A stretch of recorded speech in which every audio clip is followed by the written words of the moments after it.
So what percentage of your day is spent thinking, strategizing about what's next in your day?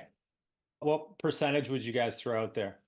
Most people are are around 95%. Most, and a lot shift a lot higher than that.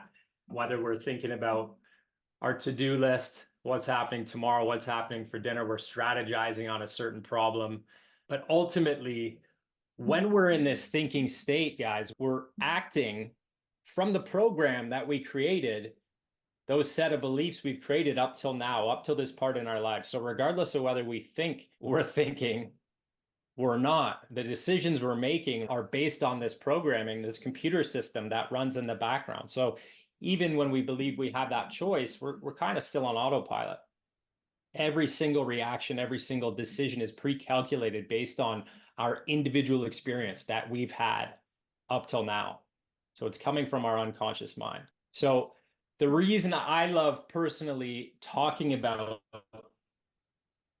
the topic is because in my life, I literally try to see how I can expand that 5% every single day. So how can I move into a more expansive place? So I look at modalities many of us are familiar with. How do we shift out of that thinking mind, that logic mind, and step into a state of creation, creativity, flow, right? Like how can we rewire our brains to shift these old sets of beliefs that we've created and we've held for so many years and dictate every single decision that we make in our life? How can we build habits that support reprogramming our minds, creating neuroplasticity in our minds so that we can make change going forward, right? Any negative beliefs, limiting stories that we tell ourselves from those, how can we shift out of those?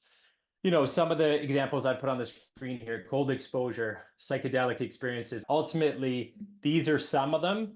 And then, of course, you guys know where this is going, but, ultimately, it's breathwork is what I've been able to find in my life so far as the single most powerful tool. And what's listed on the screen here, I don't even want to focus on too much. I just like this image because of the power of breathwork at the top and some of the neat pieces, the lungs. But this is what helps us tap the fuck in our lives, tap into our intuition and truly get out of our thinking minds and get out of our way. But in order to understand that, guys, I'm going to take us down a bit of a journey of how our mind is designed in the first place. And our minds and our bodies are designed to keep us safe. Okay. We've come from a place when we were primates living in herds, right? Living in community as hunter-gatherers. And ultimately, back then, if we were kicked out of the herd, we would die. We couldn't survive alone. So for safety in our minds and our bodies, we did everything we could to fit in. So it's so hard to step outside the lines. As I've written there, we're operating on outdated systems, right? Back then, our systems were designed, well, and they still are, to make quick decisions when we get in trouble, right? So our body-mind system would jump into our fight, flight, freeze, or fawn, our sympathetic nervous system. And it would help us in short stints because we could make a quick decision to either fight another tribe member, to run from an animal, or to freeze if it's too late and disassociate. But in today's world, we don't need this system as much. So what's happening, because we're in the technological world, guys, is we're attaching these same feelings when we get email pings and text messages and dogs needing to go out and kids needing X and all these things, all these expectations we've created around ourselves, right? Is our bodies and our minds living in the sympathetic nervous system, which is designed to be gone into to benefit us in short bursts, not for long periods of time. So what happens when we're in it for long periods of time is chronic illness, ultimately. It breaks us down because we're not meant to be living in that heightened state. It's a state of protection and survival when we need it, not to be, lived out in long term.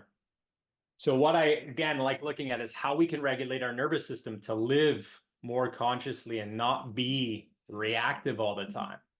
And we know of many of these things, as I list on there, nutrition is a huge one. Fitness is a huge one. Quality sleep, one of the simplest ones in our lives, or should be, is one of the biggest. But the most powerful, again, that we have control of, that we can really tap into, is the breath and breath work. So as we breathe, we're dropping ourselves out of the part of our brains that we need to make sense of everything. Okay, that thinking mind that we talked about, that we're in most of the time, our prefrontal cortex. This was the last part of our brain that developed, and it's what separates us from other mammals.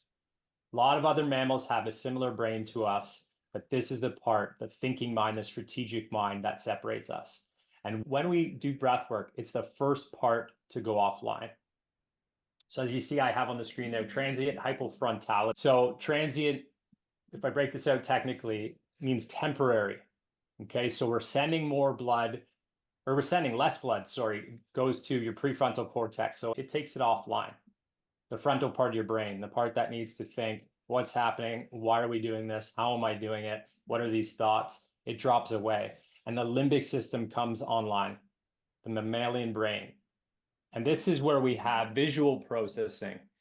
This is the part of our brain where it doesn't need to make sense of things. So it doesn't need to know, are we in the past? Are we in the present? Are we in the future?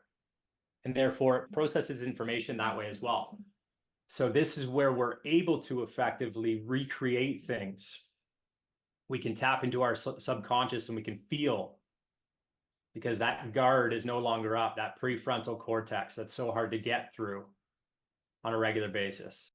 Thanks so much for watching. If you enjoyed that video, I think you'll enjoy this one as well. And while you're at it, please subscribe to our channel. We'd really appreciate it.